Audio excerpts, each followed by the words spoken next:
कटरा की धरती या शक्तिपीठ, और जब कभी कोई व्यक्ति निर्बल हो, जब किसी को किसी के मदद की जरूरत हो तो कटरा की धरती को याद करता है। मैं इस भूमि को प्रणाम करने के लिए आया हूं, अपने साथियों के प्रति आभार व्यक्त करने के लिए आया हूं। साथियों ने जो सहयोग किया, पिछली बार के चुनाव में भी लोगों ने सहयोग किया है, संघर्ष के दिनों में भी सहयोग किया है। हमेशा कटरा हमारे साथ रहा है और आज भी है। साथियों ने मुझे बुलाया, मैं सभी के प्रति आभार व्यक्त करता हूँ। चुनाव भी अब काफी कम समय बच गया, किस प्रकार से तैयारियां चल रही है? तैयारी उनको करनी होती है जो किसी और काम में लगे होते हैं। मैं तो दूसरा कोई काम करता नहीं हूँ। मैं कोई दिखावटी बनावटी व्यक्ति तो हूँ नहीं कि पहले मैं हिंसक पशु था और बाद में उसमें घास दांत में खोस करके और शाकाहारी पशु हो जाऊं। वो तो होने वाला है नहीं। मैं जो था सो हूँ, जो मैं कल कर रहा था वो मैं आज कर रहा हूँ, वही कल करता रहूंगा। मैं जो कुछ भी हूँ प्राकृतिक रूप से हूँ, मैं बनावटी व्यक्ति नहीं हूँ, मैं कोई आर्टिफिशियल नहीं हूँ। लोग डिग्री होल्डर हो जाते हैं लेकिन उनको जॉब नहीं मिल पाती है, इधर उधर भटकते रह जाते हैं। देखिए, ऐसे अगर आप कहें तो डिग्रियों की जहां तक बात है तो डिग्री हासिल करना और रोजगार दोनों दो विषय हैं। हमारे यहाँ विष्णु पुराण में कहा गया है कि सा विद्या या विमुक्तये, विद्या वह है जो मुक्ति का मार्ग प्रशस्त करे। लेकिन हम लोगों ने इस बदले हुए दौर में बना दिया कि सा विद्या या नियुक्तये, जो नियुक्ति दिलाए वही शिक्षा है। तो मुक्ति दिलाने के लिए ज्ञान की जरूरत है और रोजगार के लिए कौशल की जरूरत है, चाहे किसी प्रकार का हुनर हम में हो। हम शिक्षक ही बने, वह भी एक हुनर है, वह एक कौशल है टीचिंग का। तो रोजगार एक अलग विषय है और डिग्री एक अलग विषय है। फिर भी हम इसलिए डिग्रियां हासिल करते हैं कि डिग्रियां जो है वह हमारे कौशल का एक सर्टिफिकेशन है कि हम इस चीज़ में पारंगत है, जिसके माध्यम से सरकार को हम बता पाते हैं कि नहीं, हम हमारे पास में ये कौशल है, हम इसको प्रमाणित करते हैं।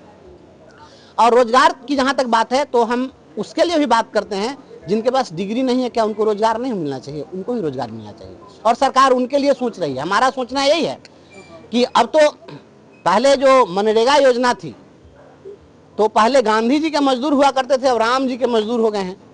तो जो इस देश के राम जी के मजदूर होंगे वो अनपढ़, अशिक्षित, अकुशल सभी लोग बन सकते हैं। तो जो अकुशल हैं, अनस्किल्ड हैं, ऐसे लोग भी जो जी राम जी के मजदूर होंगे, उनके भी रोजगार की सरकार ने गारंटी सुनिश्चित कर दी है कि 125 दिनों की रोजगार की गारंटी। अगर नहीं सरकार मुहैया कराई तो उतने दिन बैठे बिठाए उनको पारिश्रमिक का भुगतान करने के लिए सरकार बाध्य है। तो मैं सरकार से पूछना चाहता हूं कि राम जी का जो मजदूर है वो अनपढ़, अशिक्षित, अकुशल है, तो उसके लिए आप इतना सोच रहे थे? हम लोग कहाँ के हैं? पढ़ल लिखल लोग कहाँ का है? किसके मजदूर हैं? जो ग्रेजुएट हो गया वो तो उस योजना में नहीं जा सकता है, राम जी वाले स्कीम में तो जा नहीं सकता है। तो क्या पढ़ना अपराध है इस राज्य के अंदर में? बीए पास कर लिया, एमए पास कर लिया, वो अपराध का काम किया है? या सरकार तय करे कि पढ़ना लिखना अगर इस राज्य के अंदर अपराध है तो उसको घोषित करे कि अपराध है, और नहीं तो अगर पढ़ना लिखना अगर इस सरकार के लिए जरूरत है, इस देश और राज्य को विकसित बनाने के लिए आवश्यक है, इतने सारे इंस्टीट्यूशंस खोलेंगे, इसकी कोई प्रासंगिकता है, तो जो लोग भी ग्रेजुएशन कर लिए हैं, जो प्रतिष्ठित हो गए हैं, उनको प्रतिष्ठापूर्ण जीवन जीने के लिए सरकार रोजगार मुहैया करे और स्नातक रोजगार गारंटी योजना लागू करे कि जो स्नातक है उनके रोजगार की गारंटी सरकार को सुनिश्चित करनी होगी।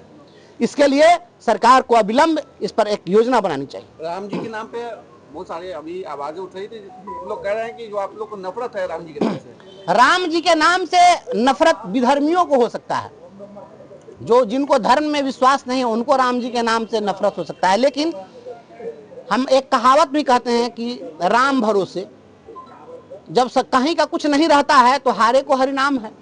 जब कुछ नहीं है तब राम है, ऐसा नहीं होना चाहिए। सबके लिए राम होने चाहिए, चाहे वह पुरुषार्थी हो, चाहे वह कोई भी व्यक्ति अकर्मण्य हो, सबके लिए राम होने चाहिए। चाहे वह मजदूर हो, चाहे वह अडानी हो, अंबानी हो, सबके लिए राम होने चाहिए। राम सबके हैं।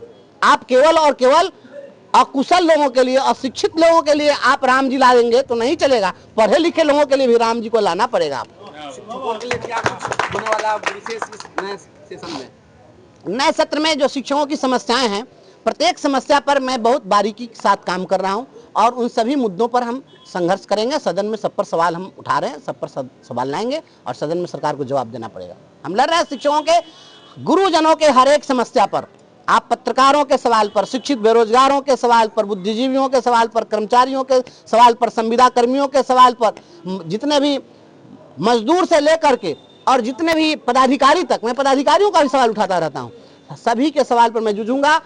जहां कहीं भी अन्याय होगा मैं उसके साथ खड़ा रहूंगा। जिस किसी को जरूरत होगी मैं उस जरूरत में हर किसी के साथ खड़ा हूं। धन्यवाद सर।